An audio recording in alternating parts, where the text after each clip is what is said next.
Assalamualaikum warahmatullahi wabarakatuh. Perkenalkan, nama saya Rizky Apriliana, NPM 5019085. Di sini saya akan menjelaskan tentang konsep dasar kurikulum. Kurikulum adalah salah satu kata yang mungkin kalian sering dengar di dalam dunia pendidikan.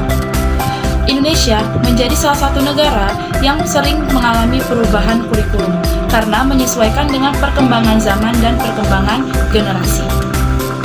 Kurikulum harus menyesuaikan kebutuhan pendidikan generasi saat ini untuk bisa membawa Indonesia menjadi negara yang maju.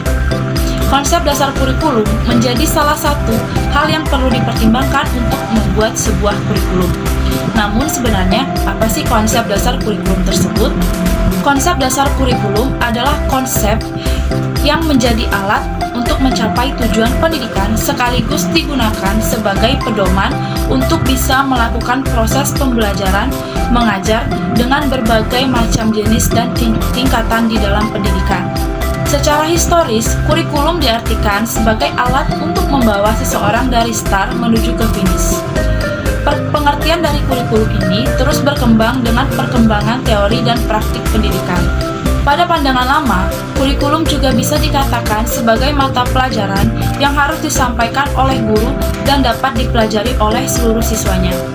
Ada beberapa teori yang mengatakan bahwa kurikulum bukan hanya sekedar kegiatan yang direncanakan, tetapi berbagai peristiwa yang terjadi. Kurikulum dapat diartikan dengan beberapa pendapat para ahli. Yang pertama, menurut John Franklin Bobbitt tahun 1918 bahwa kurikulum adalah sebuah mata pelajaran. Yang kedua, menurut Caswell and Campbell tahun 1935, kurikulum adalah sebuah pengalaman anak di dalam pengawasan guru.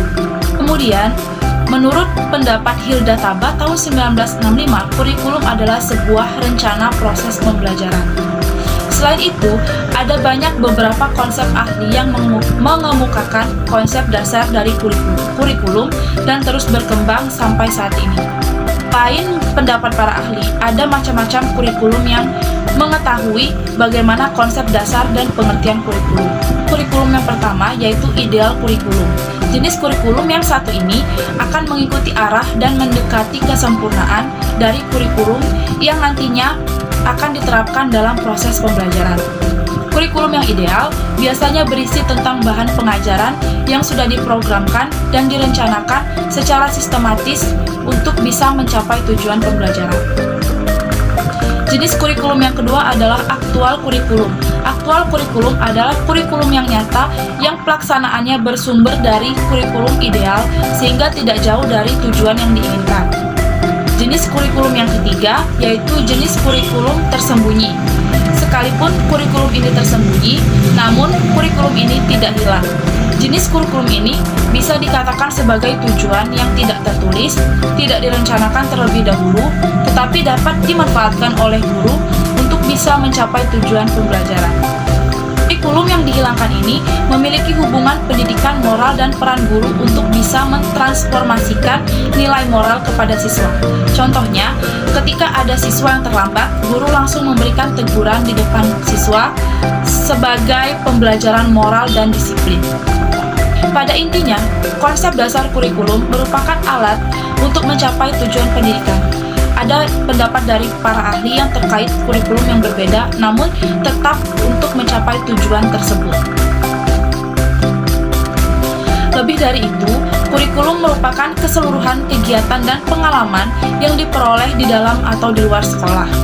Pengalaman yang direncanakan dan yang tidak direncanakan, serta pengalaman yang sungguh-sungguh diarahkan untuk mencapai tujuan pembentukan warga dan masyarakat serta orang dewasa. Menurut Pasal 1 Undang-Undang Nomor 20 Tahun 2003 tentang Sistem Pendidikan Nasional Kurikulum adalah seperangkat rencana dan pengaturan mengenai tujuan, isi, dan bahan pelajaran, serta cara yang digunakan sebagai pedoman penyelenggaraan kegiatan pembelajaran untuk mencapai tujuan pendidikan tertentu. Ada beberapa konsep dasar dari kurikulum, yaitu kurikulum sebagai substansi, kurikulum sebagai bidang studi, kemudian kurikulum sebagai sistem.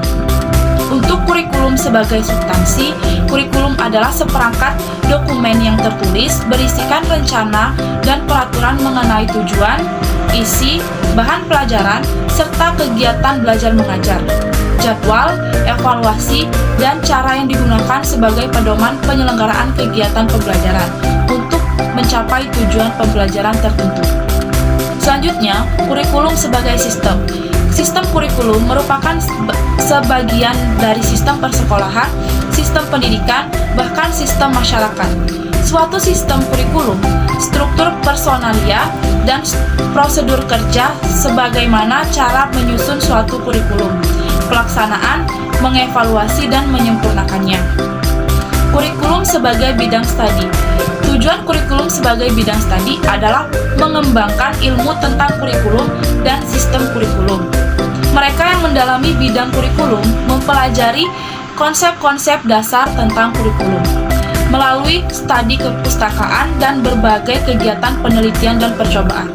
Mereka menemukan hal-hal yang baru yang dapat memperkaya dan memperkuat bidang studi kurikulum. Dari materi yang saya sampaikan barusan tentang konsep dasar kurikulum, dapat disimpulkan bahwa kurikulum bukan hanya sekedar tentang perencanaan proses pembelajaran, tetapi juga lebih luas mendalami karakteristik siswa, pengawasan di sekolah, serta mengikuti perkembangan zaman yang ada. Sekian video dari saya, semoga bermanfaat. Apabila ada salah kata, saya mohon maaf. Saya akhiri. Wassalamualaikum warahmatullahi wabarakatuh.